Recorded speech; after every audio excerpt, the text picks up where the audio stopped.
जो अभी आपने ये डेमोन्स्ट्रेशन ऑन रिसोर्स कंजर्वेशन करके यहाँ पे एक नया टेक्नोलॉजी जो आपने इंट्रोड्यूस किया है, इसके बारे में थोड़ा हमें तफसीलन बताएं।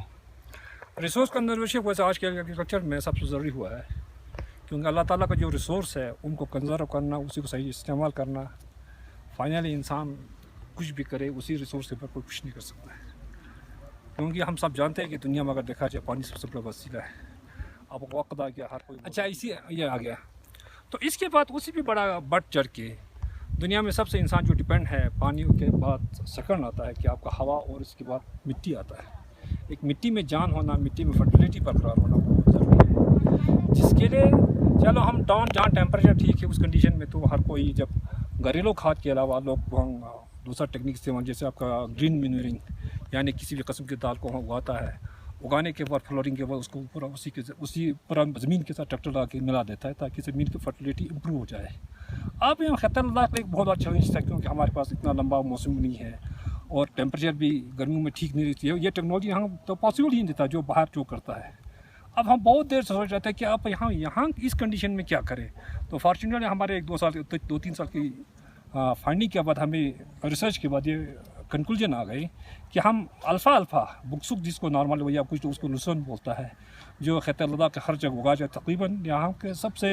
फॉडर में एज ए फॉडर सबसे बेहतरीन फॉडर माना जाता है। लेकिन क्योंकि आज तक लोगों के दिमाग में एक ही चीज़ था कि अल्फ़ा हम इसलिए उगाते हैं कि हमारे ताकि आसानी से फॉडर आ सके। इसका जो असली मकसद एज ए रिसर्चर या अगर सस्टेनेबिलिटी का देखा जाए, जो इसका असली है क्या था कि इसका सॉइल फर्टिलिटी को बरकरार रखने के नोड्यूलेशन जो हवा में नाइट्रोजन्स को फिक्स करके नीचे रूट्स मिलाना और उस रूट्स में नोड्यूल्स बनाकर दूसरे फजल को पहुंचाने वाला काम आज तक यहाँ के लिए बहुत बड़ा चैलेंज था। क्योंकि अगर अल्फ़ा को हम ख़त्म करके उसी कंडीशन में अगर ट्रैक्टर लगा के जोत कर उसी कंडीशन दूसरा क्रॉप लगाए तो अल्फ़ा को कोई मुकाबला नहीं कर सकता था, क्योंकि अल्फ़ा ऐसा रोबोट है जिसकी जड़ें बहुत मजबूत होता है, कोई मुकाबला नहीं कर सकता था। या फिर दूसरा प्रैक्टिस आजकल क्या हुआ कि लोग क्या करते हैं, हाँ JCB लगा कर उसको बड़ा अच्छा खासा टर्निंग करते 2-2, 5-5, 6 फुट नीचे जाकर, और उससे तो हमारा असली मकसद ख़त्म हो जाता था। क्योंकि अल्फ़ा से जो हम फ़ायदा उठाना चाहता है, उसको नोड्यूल्स को पूरा फ़ायदा उठाना चाहता है, वो ख़त्म हो जाते थे। और फाइनली में हमारे 1-2 साल की रिसर्च में हमें एक कंक्लूजन पे आ गए कि उसको हल्का सा तो ऊपर के 4 इंची मिट्टी को हल्का ट्रैक्टर लगाकर सिर्फ इस हद तक कि आपका ज़मीन लेवलिंग ठीक कर सके, और उसके बाद पॉलीथीन लगाना, पॉलीथीन के ऊपर पॉलीथीन लगाने के बाद पत्थर शत्थर उसको मिट्टी पॉलीथीन को ऐसे बंद करना कि पॉलीथीन हवा वगैरह से कुछ डिस्टर्ब ना हो जाए, और इसके बाद उसको छेद करते हैं कि हर रिक्वायरमेंट के हिसाब से 1 फुट या 2 फुट उस हिसाब से। फिर बाद में हमें लास्ट पिछले ये रिसर्च हमारे पिछले 4 साल से चल रहा है, तो हमारा एक खेत है वो उसको चौथा साल चल रहा है। इसमें मतलब मान लीजिए उसमें बीज लगा दिया, लगाने के बाद फिर उसी में से हम उसी चाहे पल्स में जैसे आपका फ्रेश बीन आप देख रहे हैं उसको सिर्फ उस पौधे को आने देता है, बाकी जगह पूरा बंद होने की वजह से अल्फ़ा को बाहर आने का कोई चांस ही नहीं होता है। अब हमें इसमें यानी बिना कोई केमिकल खाद या दवाई बगैर इतना अच्छा यील्ड आया कि लास्ट ईयर ये तकरीबन हमारे 205 क्विंटल से ऊपर चला गया। इस एरिया का एरिया की बात नहीं कर रहा हूँ, मैं एरिया पर जो प्रोडक्टिविटी की बात कर रहा हूँ, सबसे पर हेक्टेयर, यानी national average 120 quintal per hectare तक है। हमारे यहाँ 205 क्रॉस के पीछे पर 205 क्विंटल पर हेक्टेयर, यानी ऑलमोस्ट यानी 80% से ऊपर चला गया,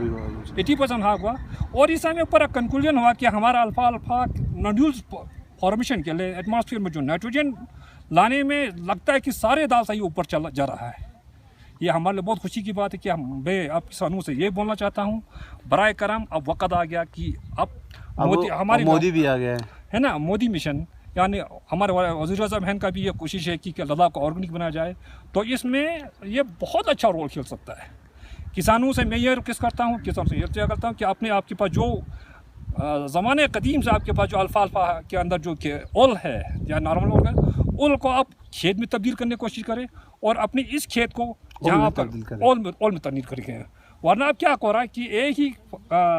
फसल उसी में एक ही फसल उगाने से उसमें आपका न्यूट्रिएंट बुरी तरह से ख़त्म हो रहा है, जिसकी वजह से लोगों को ज़्यादा केमिकल खाद इस्तेमाल करने की। आपके कहने का मतलब है, आपकी रिसर्च से ये प्रूव हो रहा है सर जी कि जो मोदी मिशन है जो लद्दाख के लिए अप्रूव हुआ है 500 करोड़ का जो मिशन है,